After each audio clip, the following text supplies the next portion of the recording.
Greetings, this is Greg once again for Tesla Fan Insight. Today's talk I'm calling Premature Model 3-fication. And the reason bonjour Gates, this is Greg for Tesla Fan Insight. Tomorrow on the 28th of July 2017, Tesla is scheduled to bring out their newest vehicles, the Model 3. It's billed as a session where 30 owners will receive keys for their cars. And one of my viewers, and I agree with him, made the comment, who are those 30 owners that are getting the keys? And so I wanted to review sort of some of the known data points and then follow on with a brief analysis of those data points. Number one, there have been 1,500 battery packs shipped from the Gigafactory for the Model 3 to the Fremont manufacturing plant. To date, approximately 100 sort of finished cars have been produced, and Elon Musk got the first one, and then the rest have gone to other employees.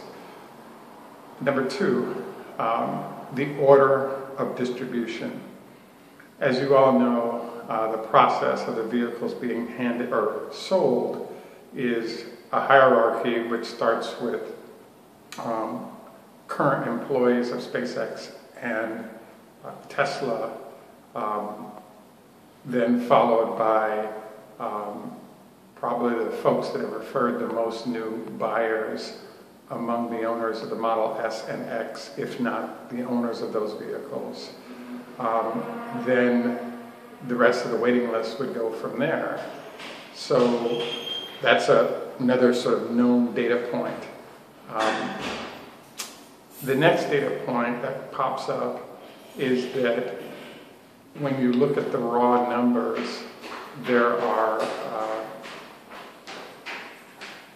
so when you look at the raw numbers, there's approximately 40,000 employees at Tesla.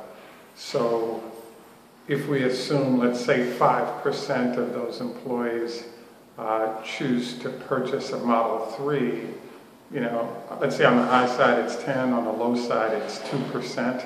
So I think that it's easier for me to count if we say 10% of those employees might choose to purchase a vehicle. You know, I'd say that, let's say we're talking 5,000 vehicles-ish will stay within the Tesla employee group. So what this then works out to numerically is that if they're delivering 30 cars immediately, 100 cars in August, and then 1,500 cars in September, the transition point from sales going from Tesla employees into the waiting list of Tesla customers is somewhere around late October, early November. And then the 5,000 a week plan for December then starts kicking in, and that's where you really start getting into sort of non-employee owners and heading off into the Model X and Model S list, and then moving from there to the rest of the list. So I kind of review all this with you and as to why I'm calling this premature Model 3-ification, because what doesn't make sense to me is if the Tesla employees are the first in line and they're only selling 30 cars right now, all 30 people theoretically should be Tesla employees, and therefore the cars are being sold, but not necessarily to the real public. I think this is it's sort of a good news, bad news scenario.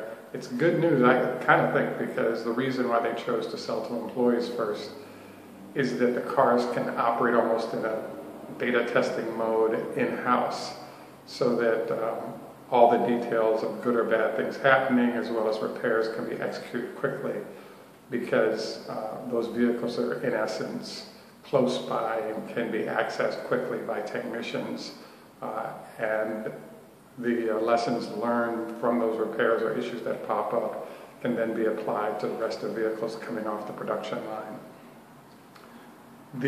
Obviously the bad scenario is that the longer it takes before you go through the employee customers, the longer it is before they get to the list, and then you can get your vehicle that you've ordered.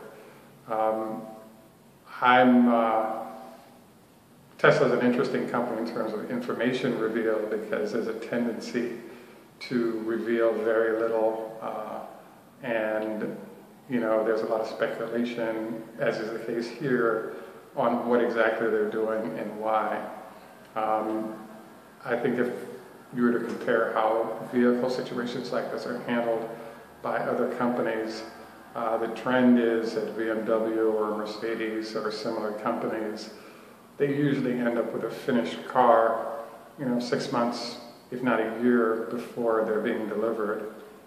In the case of Tesla, they'll deliver that vehicle kind of way early relative to other folks, and this can result in high repair costs when those owners have to bring their cars in, or technicians have to go and find those cars and bring them into Tesla for repair. So it might be a good thing that your vehicle is delayed, is sort of a concept that I'm sharing. There's a bunch of mysteries that will be answered as we get a look under the hood and underneath the vehicle to see what's here. One of them that I thought was really interesting is what's going on with the completion of the autonomous driving or autopilot 2. As you've probably seen, if you search around YouTube, you'll find that a lot of owners within the last 2 or 3 months that have purchased S's or X's with autopilot 2 we're noticing that only one of the 8 cameras was working, and that the vehicles were very erratic on the road. So there have been major software updates that have been going on, and part of Tesla's goal was to have completed a number of these prior to the delivery of the Model 3, because the camera and autonomous setup on the Model 3 is the same as on the Model X and S. I have to admit, I think Tesla's a great company. I think the goals relative to autonomous driving are excellent, but I think that it took Mobileye at least 3 to 5 years to figure out how to deliver sort of seamless autopilot capabilities with a forward camera, a rear camera, and then radar. And so this has facilitated, some really great behavior by the cars in emergency situations relative to braking in front of the vehicles. I would not be surprised to see that, number one, the autopilot 2 is still not ready, and that the problem that you're really having is that it's one thing to take in data and have the computer figure it out relative to 2 cameras, one front, one back, and radar. But now that we've gone to sonar and 8 cameras and 14 sensors, the amount of data flying there is amazing.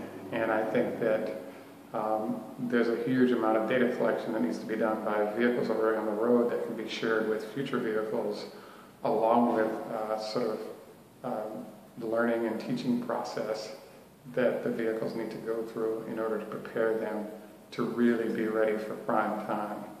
So I'm anticipating that one of the other issues that's going to pop up is, owners will get their vehicles and they'll point out that there's some features that work for autopilot 2, but in general, half the features promised are still not working. Whether you have a Model S or a Model 3, I want to highly encourage you to save yourself some headaches and make sure that if you do use autopilot 2 or even autopilot 1, avoid using it when there's off-ramps near you, because the amount of strange situations that can occur as cars try to exit behind you, next to you, in front of you, on or off an on-ramp are amazing. And I think it's the highest likelihood of ending up in accidents if you're using this service.